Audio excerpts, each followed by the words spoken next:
It's rather unfair that Ramadan Abdel Rahim Mansour is remembered as a serial rapist and murderer of children. That he is remembered alone, that is. He had plenty of accomplices, an entire gang of people who raped and murdered children, 6 to 10 accomplices, in fact, who were each also serial killers. 8 men would be arrested by the end of November 2006. There was Mansour, who people called Al-Turbini, who was 27 years old, Faraj Samir Mahmood, who was known as Hanada, 25 years old, Ahmed Samir Abdel Monaim, also known as Bogo, Mohammed Abdel Aziz Salama, also known as El Suizi, Mohamed Ahmad Abdel Monaim, also known as El Ghazar, and Hamad Muhammad Maruf, also known as Bazara. So there were at least that many who were also serial killers. Their crimes became some of the most publicized and most sensationalized in Egyptian history. Mansour was given the nickname Al-Turbini, which means express train. That name surprisingly became known everywhere and used to both joke, intimidate, and to market products. Can you imagine a Canada where Bernardo was used to sell products, a US where Dolmer was used as a popular business name? Well, in Egypt, it became a reality. The press would report that restaurants were selling Al-Turbini sandwiches, sheep traders renamed their largest lambs Al-Turbini lambs, and tuk-tuk drivers renamed their cabs Al-Turbini to try and attract customers. Pedophilic serial killers selling cab rides, sandwiches, and lambs. One author would suggest that it was a sign that Egyptian society had devolved to a point where there was a risk of revolution. Even the media referred to the gang members by their nicknames rather than their legal names. Together, they were responsible for the rape and murder of more than 40 street children, well, or at least 30, depending on the source. The first sign of a problem apparently came when a child's skeleton was found buried in a tunnel near Subra al-Khaimah metro station in November 2006. They arrested 2 young men, Bogo and Al-Savizi, who were 18 and 19 respectively. These 2 members of the gang admitted to the murder of 14 children in Cairo, Alexandria, Abahera, Garbea, Paul Ubea, and Beni Suif.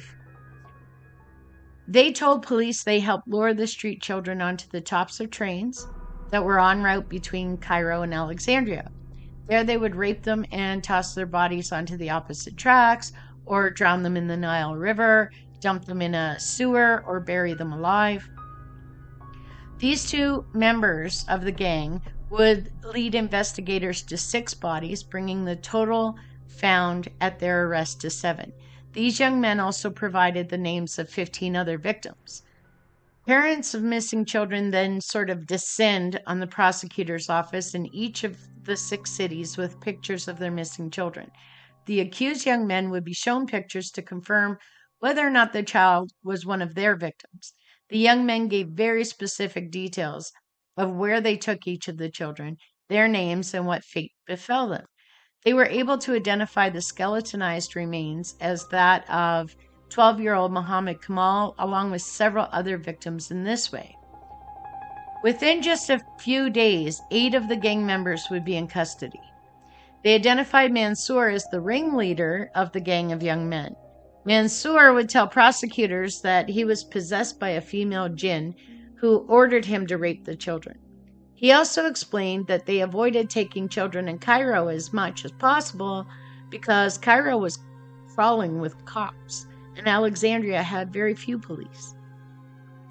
He confessed that he raped anyone who disobeyed him and that he raped and killed a member of his own gang, Ahmed Nagui, who was only 12, because the boy had reported his attempt to abuse him to police.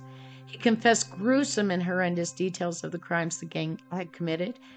By that time, 8 bodies had been found. They identified 21 children from photographs and confessed to more than 30 murders.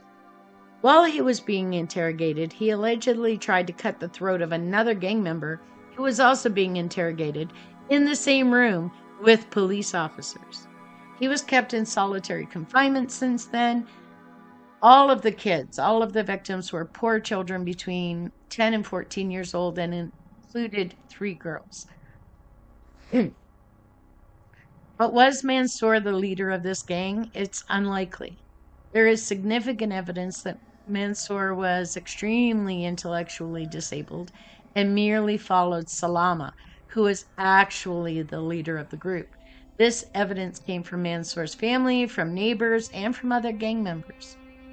There was a lot of evidence that Mansour confessed to anything that the police asked him to and provided gruesome details for crimes that the group could not have even committed. For example, he claimed that he and the gang raped a 12-year-old boy before torturing him and bludgeoning him to death.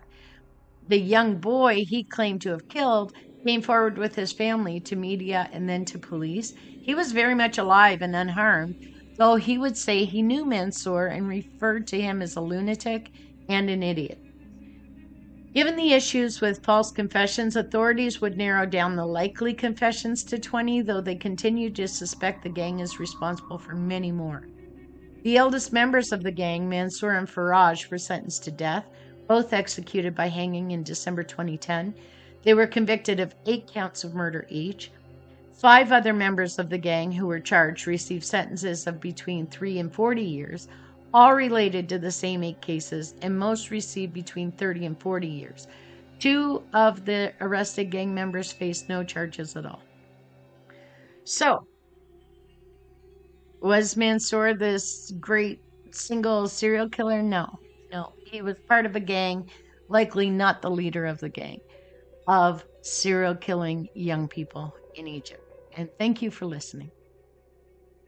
If you're enjoying these videos and you want to see more, please click the subscribe button and hit those notifications so that you don't miss any uploads. We appreciate you. Thanks.